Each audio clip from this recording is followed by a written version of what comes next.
भात बहुत बढ़िया लगे।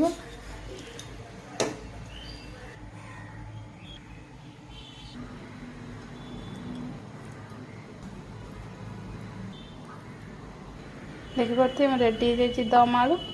आपण मैंने मो रेसिपी केमती लगे कमेंट नहीं जानवे आमती आप निश्चित बन खाइबे। बनैबी आपण मन दम आलू दम रेसिपी आलूदम से 500 ग्राम आलू नहीं आसपर मुझे फास्ट सीझे ने देखते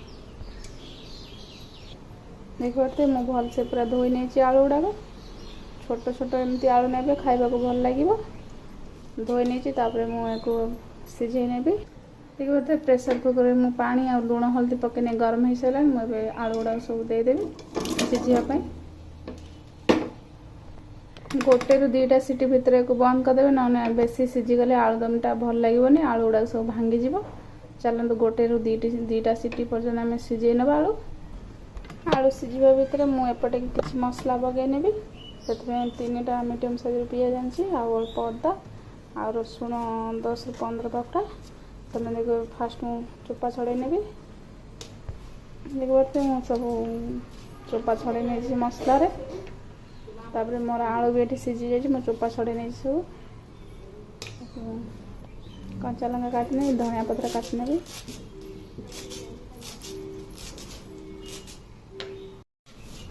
पियाज गुड़ा काटने सब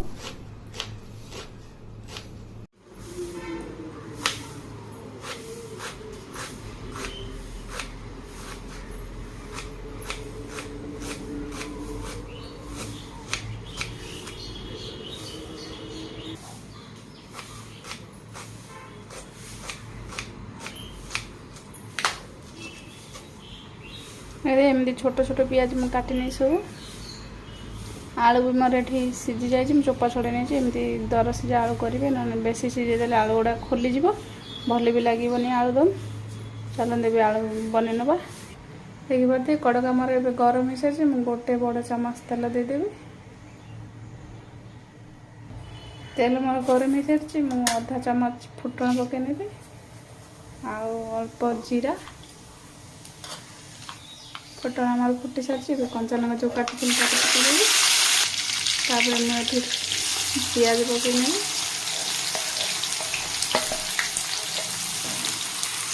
भलसे पियाज हवा जाए फ्राए करने देखिए पियाज मोर हो सारी पूरा गोल्डन ब्राउन कलर हो सारी पूरा फ्राए भी हो सारी एबे मु अदा रसुण छेचा देदेवी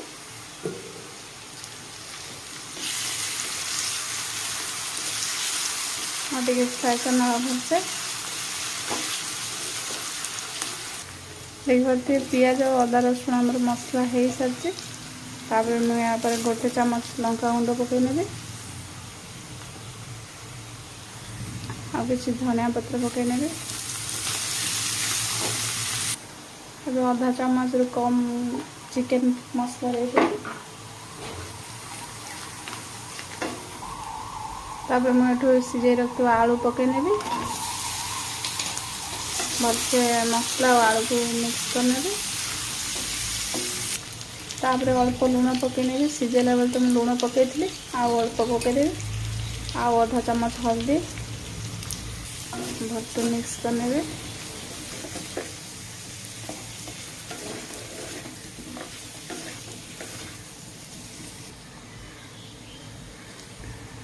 देखिपे हो जाए मोर दम आलू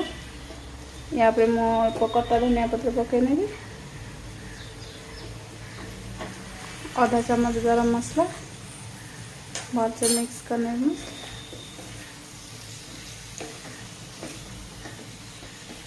देखिपे बहुत ही बढ़िया देखा जाउची आ बहुत बढ़िया लगे आपण मैंने एमती थे बन खाइबे आम रेसिपी भल लगे मो चैनल को लाइक सब्सक्राइब करेंगे निश्चित एमती बन खाइबे रोटी भात बहुत बढ़िया लगे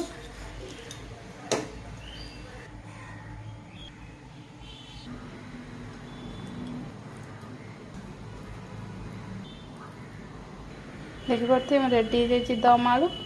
आपण मैंने मो रेसिपी केमती लगे कमेंट नहीं जानवे आमती आप निश्चित बन खाइबे।